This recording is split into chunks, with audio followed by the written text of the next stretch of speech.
تو یہ پیسہ دینا تمہیں ناپسند آئے گا، لیکن کیا ہے اللہ اس کو محبوب بنا سکتا. پھر فرماتے ہیں 245 میں الم تر الی الملئی، کیا نہیں تم دیکھتے سرداروں کی طرف من بنی اسرائیل، بنی اسرائیل کے من بعد موسیٰ، موسیٰ علیہ السلام کے بعد، اس قالوا لنبی، جب انہوں نے کہا تھا نبی کے لیے اپنے ابعث لنا، مقرر کر دیجیے ہمارے لیے ملکا ایک بادشاہ، نقاتل فی سبیل اللہ، ہم لڑیں گے اللہ کی راہ میں. قال، تو نبی نے کہا ہل عصیتم، کہیں ایسا تو نہیں ہوگا ان کتب علیکم القتال، کہ اگر لازم کیا گیا تم پر قتال، اللہ تقاتلوا، کہ تم نہ لڑو. قالوا، انہوں نے کہا وما لنا، اور کیا ہے ہمارے لیے، اللہ نقاتل فی سبیل اللہ، کہ ہم نہ لڑیں اللہ کے راستے میں، وقد اخرجنا، اور یقیناً ہم نکالے گئے ہیں، من دیارنا، اپنے گھروں سے، وابنائنا، اور اپنے بال بچوں نے اپنی اولادوں سے. فلما کتب علیہم القتال، جب ان پر لازم کیا گیا قتال، تولوا، پھر گئے وہ سب، الا قلیلا منہم، سوائے چند ان میں سے، واللہ علیم بالظالمین، اور اللہ تو خوب جانتے ہیں ظالموں کو. ہمیشہ قرآن کی آیت کا ترجمہ غور سے دیکھا کریں، عربی اور ترجمے کے اوپر دھیان دیا کریں، کیونکہ اصل وہی ہے. اس کے بعد تو ہم جو بھی بیان کرتے ہو اپنی انڈرسٹینڈنگ ہوتی ہے، اس لیے اس کو ہمیشہ غور سے پڑھیں، اور جب آپ غور سے پڑھیں گے تو آپ کو آگے پیچھے کی بات بھی سمجھ میں آئے گی. یہاں پہ بتایا ہی گیا ہے کہ تم نے دیکھا بنی اسرائیل کے جو سردار تھے. آپ دیکھیں ہمارے لیے اس میں آیتوں میں میسیجز یہی ہیں کہ میں اور آپ جو چیزوں کے لیے بڑا ڈر رہے ہوتے ہیں، تو اللہ کے اوپر بھروسہ اگر کریں گے، اللہ کو سمجھ جائیں گے، جان لیں گے، تو وہ معاملات ہمارے لیے بڑے ایزی ہوں گے، ہمارے لیے کوئی ایشو نہیں ہوگا وہ چیز کو کرنا. اور میں اور آپ کو حوصلہ مند زندگی اگر گزارنی ہے تو یہ تمام چیزوں کے لیے تیار رہیں، مردہ لوگوں کا مجموعہ نہ بنے، زندہ رہیں.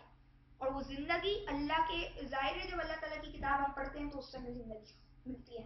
تو یہاں پہ کہتے ہیں کہ بنی اسرائیل کے جو سردار تھے، انہوں نے اپنے موسیٰ علیہ السلام کے جو بعد آئے تھے، یعنی موسیٰ علیہ السلام کا دور کی ہسٹری آپ کو بتا رہے ہیں ایک طرح سے، موسیٰ علیہ السلام کے بعد کا دور ہے، یعنی فرعون کے بعد کا دور ہے.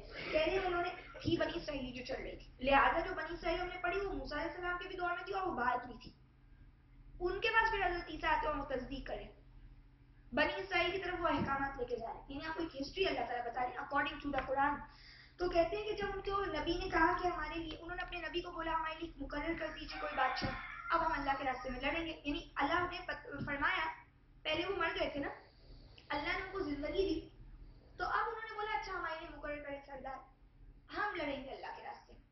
آج میں اور اب کچھ کرنے کا پہلے جذبہ نہیں رکھتے تھے، کچھ عرصے کے بعد ہمارا جذبہ بیدار ہوتا ہے کسی وجہ سے، کوئی ایسے یا تو آفت آ جاتی، کوئی پرابلم آتی ہے، یا تو میں اور آپ کو قرآن کی ہدایت معلوم ہوتی، ہم کہتے ہیں ہاں آپ بتاؤ کیا کرنا ہے، ہم اللہ کے لیے کرنے کو تیار ہیں.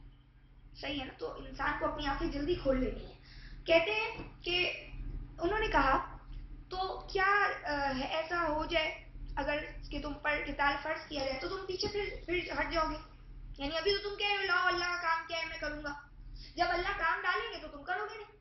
بولا کیوں نہیں ہم کریں گے، ہمیں اتنی پرابلمس ہمیں فیس کرنی پڑی ہے، ہمیں ہمارے گھروں سے نکالا گیا ہے، ہماری اولادوں سے ہمیں محروم کیا گیا ہے، تو ہم تو بھائی لڑیں گے، یعنی اپنے حق کی خاطر اب تو ہم لڑیں گے. تو اللہ فرماتے جب ان پہ قتال فرض کیا گیا تو پھر گئے سوائے چند میں سے. باتیں تو سب بڑی بڑی کرتے، ہاں ہم پاکستان کے لیے یہ کریں گے وہ کریں گے، جب آئے گا کوئی ایسا حکمران اور بولے گا کہ اب دو اپنی صلاحیتیں، تو ہم دیں گے نہیں ہوں.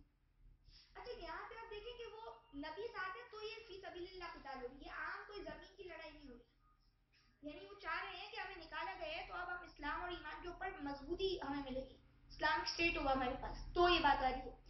تو اللہ فرماتے جب آیا تو انہوں نے پیچھے ہٹ گئے، اور اللہ جانتے ہیں ظالموں کو. تو یہی ہے کہ انسان دعوے تو بڑے بڑے کرتے ہیں لیکن اس کا ظلم جو ہے نا اس وقت ظاہر ہو جاتا ہے جب اللہ کا حکم آتا ہے. تو میں اور آپ کو بھی دعوے نہیں کرنے، ہمیں کچھ کر کے دکھانا ہے.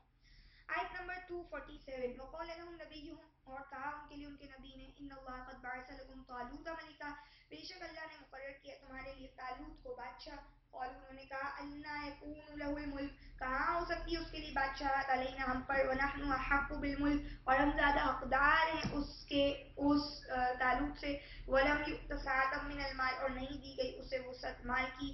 قال، فرمایا اللہ نے، ان اللہ اصطفاہ، نبی نے کہا ان اللہ اصطفیٰ، بے شک اللہ نے فضیلت دی ہے اسے، اصطفیٰ یعنی چن لیا ہے اسے، لکم تمہارے اوپر، وزادہ بسطۃ، اور زیادہ عطا فرمائی ہے اس کو فراوانی، بساطت.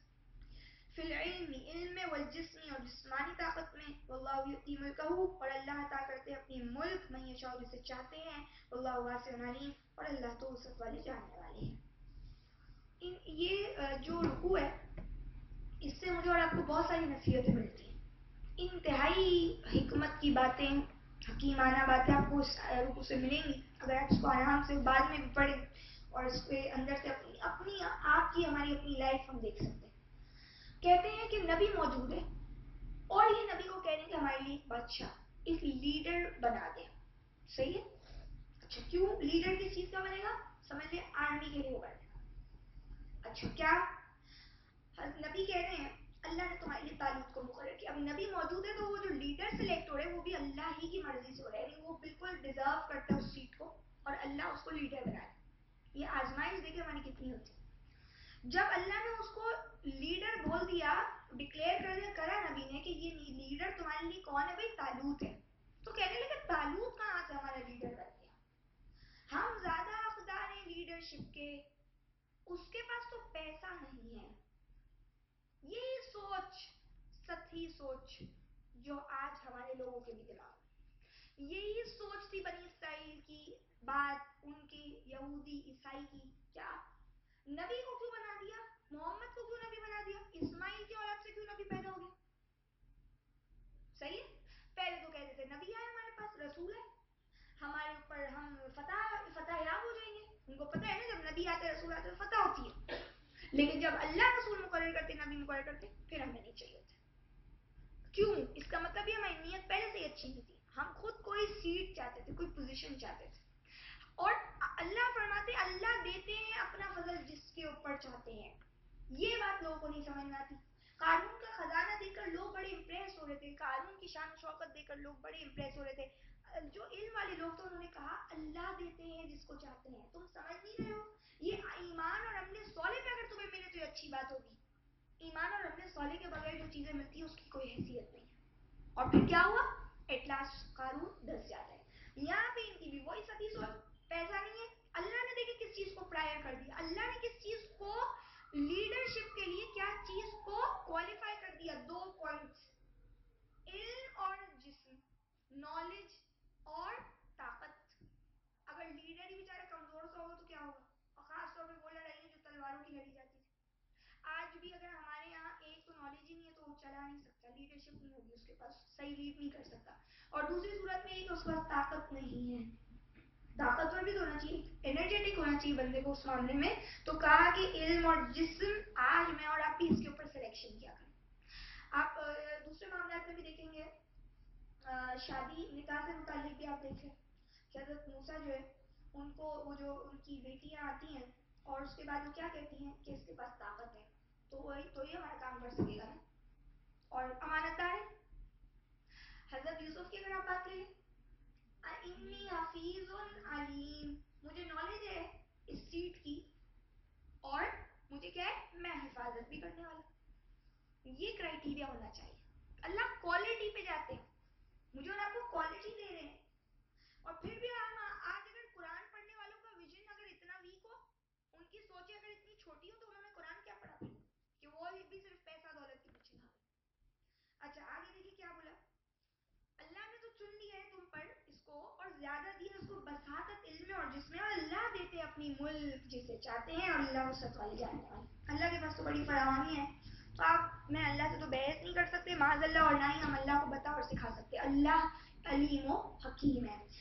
اور پھر کہتے ہیں آیت نمبر 248 میں وقال لهم نبیہم، اور کہا ان کے لیے ان کے نبی نے ان آیت ملکی، بے شک نشانی اس کی بادشاہت کی، ان یاتیکم التابوت، یعنی اس کے لیے اللہ نے اس کو سلیکٹ کیا، اس کی نشانی ہے کہ آئے گا تمہارے پاس وہ صندوق فی سکینۃ من ربکم، جس میں ہوگی سکینت تمہاری رب کی طرف سے، وہ بقیت اور بقیہ ہوگا مما، یعنی بچی ہوئی چیزیں ہوں گی اس سے جو چھوڑ گئے تھے آل موسیٰ، موسیٰ کی آل و آل ہارون، اور ہارون کی آل، تحملہ الملائکہ، اسے فرشتے اٹھائے ہوئے ہوں گے، ان فی ذلک لآیۃ لکم ان کنتم مؤمنین، بے شک اس میں البتہ بڑی نشانی ہے تمہارے لیے اگر تم مومن ہو۔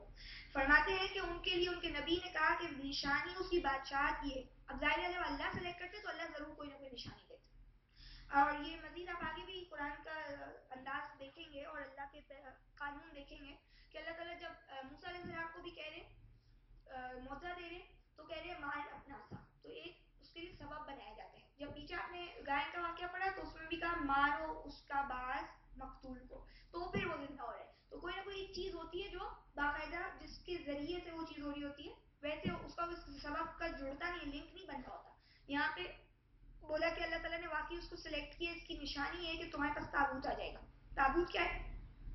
کافن جس کو آپ کہتے ہیں. اس کے اندر چیزیں موجود تھی کس کی؟ بقیہ، باقی جو تھا وہ کس کا تھا؟ آلو موسیٰ اور آلو ہارون، کیونکہ موسیٰ کے بعد آئے تھے نا یہ لوگ، تو ان کی وہ جو چیزیں تھی وہ جو چلی گئی تھی وہ ان کو دوبارہ حاصل ہو جائیں گی. اس سے ہی معلوم ہوگا کہ اب دوبارہ ان کو فتح بھی ملے گی انشاءاللہ. یعنی یہ اس بات کا سائن تھا کہ تابوت آ جائے گا جس میں سکینت ہے تمہارے رب کی. یعنی سکینت کا کیا مطلب ہے؟ سکون ہے، پیس ہے، تو تمہارا کانفیڈنس لیول ہائی ہو جائے گا. کیا کہ ضرور جیتو گے؟ صحیح ہے. جیسے اللہ تعالیٰ نے کانفیڈنس لیول ہائی کرنے کے لیے نبی کو خواب دکھائے